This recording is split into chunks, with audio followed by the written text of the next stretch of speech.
तुलसीपुर नाम के एक गांव में अरुणा नाम की एक औरत रहा करती थी। उसके 2 बच्चे भी थे।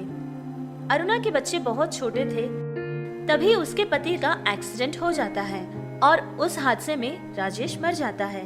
तब से लेकर अरुणा पर दोनों बच्चों की जिम्मेदारी आ जाती है। वो बेचारी घर बनाने वाले कामों में जाया करती थी। जितना पैसा कमाती थी उन्हीं में उनके घर का पोषण होता था और उनके बच्चों का काम भी किया करती थी। देखते ही देखते मौसम बदल गया। अब बारिशों का मौसम आ गया था, जिससे काम पूरी तरह से रुक गया था। अब अरुणा के घर में खाने का कोई सामान बाकी नहीं बचा था। जो कुछ भी पड़ा हुआ था वो सभी का सभी हो चुका था और उसके पास तो कोई काम भी नहीं था जिससे वो काम करके कुछ पैसा कमाए। ठीक उसी समय उसका बेटा राजेश उसकी माँ के पास आकर कहने लगता है, माँ मुझे बहुत भूख लगी है माँ, खाने के लिए कुछ दो ना।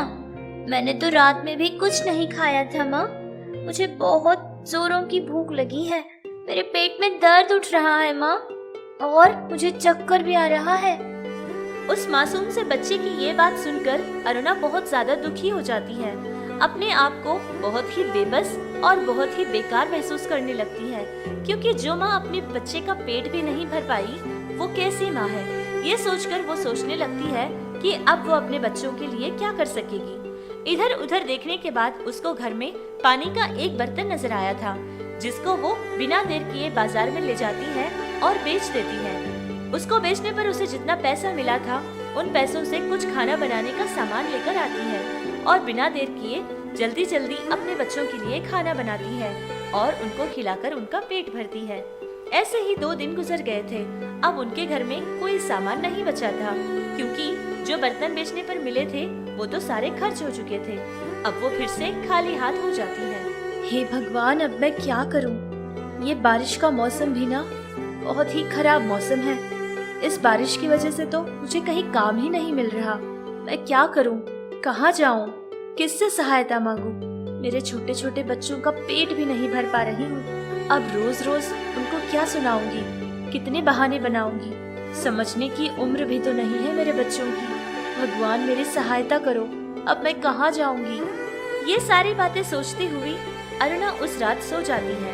दूसरे दिन सुबह उठकर जिस जगह वो काम करने के लिए पहले जाया करती थी उनके पास जाकर पूछने लगती है कि अब तो बारिश थोड़ी सी रुक चुकी है, क्या उसके लिए कोई काम है? तो वहाँ पता चलता है कि अब तो कोई काम शुरू नहीं हुआ है, जिससे उसको कोई काम नहीं मिला था। अब अरुणा कुछ न कुछ करके काम हासिल करना उसकी जिम्मेदारी थी। सारे गांव में घूमने लगती है कि उसको कहीं कोई काम मिल जाए, जिससे उसको पैसा कमाने का एक जरिया मिल जाएगा। उसके बच्चों को 2 वक्त की रोटी मिल जाएगी। बहुत मेहनत करने के बाद भी अरुणा को उस गांव में कोई काम मिला ही नहीं था। थकी हारी बेचारी फिर से दोबारा घर वापस हो जाती है। जैसे ही अरुणा घर में पहुंचती है, दोनों मासूम से बच्चे भागते हुए उसके पास आते हैं और कहते हैं, माँ तुम आ गई माँ, बताओ ना माँ, हमारे लिए तुम क्या लेकर आई हो? तुम्हें पता है माँ, हमें कितनी भूख लग रही है। हम तो तुम्हारे आने का इंतजार कर रहे थे माँ। और जो चीजें तुम आते समय लाने वाली थी वो सारी चीजें कहाँ है माँ? बताओ ना माँ, माँ कुछ बोलो ना, मुझे बहुत भूख लगी है माँ, जल्दी बताओ माँ, सारी चीजें कहाँ छिपाई है तुमने? ऐसे ही वो बच्ची बार बार अपनी माँ से सवाल कर रही थी, जिसको सुन सुनकर उसकी माँ का कलेजा फटा जा रहा था। लेकिन बेचारी कुछ नहीं कर पाई थी, वो भी तो मजबूर थी, क्योंकि उसे कहीं कोई काम ही नहीं मिला था। ऐसे ही बच्चे बेचारे भूख से बिलक रहे थे और बहुत देर तक रोने लगे। रोते रोते वो बेचारे मासूम से बच्चे थक जाते हैं और बाद में सो भी जाते हैं। सारी रात अरुणा को भी नींद नहीं आती है। बच्चों की ये हाल देखकर वो बेचारी बहुत ज्यादा परेशान थी। अगर ऐसा ही चलता रहेगा तो एक दिन भूख के मारे मेरे बच्चे मर जाएंगे। मुझे कुछ ऐसा करना होगा जिससे हमारी ये तकलीफें दूर हो जाए, क्योंकि कोई आकर हमें काम पे बुलाएगा इस उम्मीद में मैं बच्चों को भूखा तो नहीं रख सकती और मेरी जिंदगी ऐसे ही तो नहीं गुजर जाएगी। नहीं, मुझे कुछ ऐसा करना पड़ेगा जिससे मैं पैसे कमा पाऊँ। हाँ, मैं खुद कुछ करती हूँ, मिर्च बनाकर बेचती हूँ और साथ साथ पापड़ भी बनाने की कोशिश करूँगी। भगवान की दया होगी तो सब कुछ ठीक होगा। ये सोचने के बाद अरुणा उनके गांव में ही पैसा उधार देने वाले एक आदमी के पास जाकर 1000 रुपये कर्जा लेती है उस आदमी ने भी अरुणा को पैसे दे दिए थे, जिससे जैसा उसने सोचा था वैसे किया था। एक छोटी सी टेबल रख लेती है और मिर्च बनाकर बेचने लगती है। उसके साथ साथ वो पापड़ भी बनाकर बेचने लगती है। मार्केट में उसका नया दुकान देखकर कुछ लोग वहाँ पहुँच जाते हैं कि यहाँ तो कोई नया दुकान लगा हुआ है। ये सोचकर बहुत सारे लोग उसके पास आते हैं और उससे चीजें खरीदने लगते हैं। उन्हीं में से एक औरत अरुणा से बात करती है। देखो बेटी, मुझे ना एक मिर्च की पैकेट और 2 पापड़ के पैकेट दे देना। वैसे बेटी, इससे पहले मैंने तुम्हें यहाँ नहीं देखा था। क्या तुम नई नई आई हो क्या, जो कि तुमने यहाँ काम शुरू किया है? अच्छा रहने दे, जो कुछ भी हो। जैसे ही हम ये खाएंगे हमें पता चल जाएगा कि इसका स्वाद कैसा है। अगर हमको इसका स्वाद अच्छा लगेगा ना बेटी, तो याद रखना मैं तो तेरे ही पास से सारा सामान खरीदूंगी। ये सब कहकर वो औरत मिर्च और पापड़ के 2 पैकेट खरीदकर वहाँ से चली जाती है। अरुणा ऐसे ही शाम तक वहीं पर बैठी रही। जैसा अरुणा ने सोचा था वैसे ही हुआ था। उसकी बनाई सारी चीजें बिक जाती हैं और जितना फायदा उसने सोचा था उतना ही फायदा उसको मिला भी था, जिससे अरुणा भी बहुत ज्यादा खुश थी। उसने सोच लिया था कि अब वो यही काम करेगी। इसमें तो फायदा भी है और उसे काम भी बहुत कम करने की जरूरत पड़ती है। ऐसे सोचकर हर रोज वही चीजें बनाकर बेचने लगी। धीरे धीरे सारे लोग अरुणा को उस गांव में मिर्च बेचने वाली और पापड़ बेचने वाली के नाम से जानने पहचानने लगे। दूर दूर से लोग आकर अरुणा से चीजें खरीदा करते थे। देखते ही देखते अरुणा का नाम और काम दोनों ही बढ़ गए थे। अब अरुणा अच्छे खासे पैसे कमा लिया करती थी।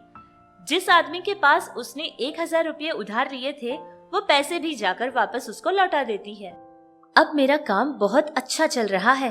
भगवान की कृपा से सब कुछ ठीक हो रहा है। जैसा मैं सोच रही थी सब कुछ वैसा ही चल रहा है, लेकिन साथ साथ काम भी तो इतना ज्यादा बढ़ गया है। मैं अकेली ही शायद इतना सब कुछ नहीं संभाल पाऊंगी। मैं कोशिश करूंगी कि 1-2 लोग मिल जाए ताकि मेरे साथ काम करने में मेरी सहायता करें। हाँ, ऐसा ही कुछ करूंगी। कल सुबह जाकर लोगों से बात करूंगी। जैसा अरुणा ने सोचा था वैसे ही उसने अपने साथ काम करने के लिए 2 लोगों को रख लेती है। वो लोग भी अरुणा के साथ बहुत अच्छे से मिलकर रहा करते थे और सारा काम किया करते थे। अब अरुणा ने अपना किराए का दुकान छोड़कर खुद अपना एक दुकान भी बनवा लेती है और उसका काम भी बहुत ज्यादा बढ़ जाता है। उसका काम अब एक व्यापार बन चुका था, क्योंकि बहुत दूर दूर से लोग आकर उससे उसका सामान खरीदा करते थे। अब अरुणा ने अपने बच्चों को अच्छे स्कूल में भी ज्वाइन करवा दिया था। अरुणा के पास जो लोग काम किया करते थे उनके साथ भी अरुणा बहुत अच्छे से व्यवहार करती थी। सारे लोगों को अपना मानती थी और अपना बनाकर संभाल लिया करती थी, जिससे सारे लोग अरुणा की बहुत ज्यादा इज्जत करते थे। देखते ही देखते समय बहुत ही तेजी से बदलता गया। अब अरुणा के बच्चे भी बड़े हो गए थे और वो लोग बहुत अच्छी अच्छी पढ़ाइयाँ भी पढ़ते थे। एक बहुत दूर का गांव था जिसमें गोपाल नाम का एक आदमी रहता था। उस तक ये बात पहुंच गई थी। फिर गोपाल ढूंढता हुआ अरुणा तक पहुंच जाता है और उससे आकर बात करता है। नमस्ते अरुणा जी, मेरा नाम गोपाल राव है और मैं आपसे मिलने के लिए बहुत दूर से आया हूँ। आपको पता है, आपसे मिलने की मेरी बहुत इच्छा थी, क्योंकि मैंने आपके बारे में बहुत सुना है। सारे लोग आपकी बड़ी तारीफ करते हैं कि आप बहुत मेहनती औरत हो। आपने अपनी जिंदगी में क्या क्या सहा है ये सब मैं जानता हूँ। अब अरुणा जी, मेरी तो बस एक ही इच्छा है भाई। मेरा इकलौता बेटा है जो कि अपनी पढ़ाई उसने अमेरिका में पूरी की थी। अब वो इंडिया वापस आ रहा है। बस मैं चाहता हूँ कि आपकी बेटी का हाथ आप मेरे बेटे के हाथ में दे दें। अगर आपको मेरा रिश्ता मंजूर है तो कह दीजिएगा, मैं अपने बेटे से बात करूंगा। वैसे मेरे बेटे का नाम वरुण है। वैसे बहुत अच्छा लड़का है मेरा। आप उससे मिलेंगी तो आपको पता चल जाएगा कि वो कैसा है। ठीक है, अब मुझे जाने की इजाजत दीजिए। आपकी क्या राय है ये मुझे बाद में बता देना।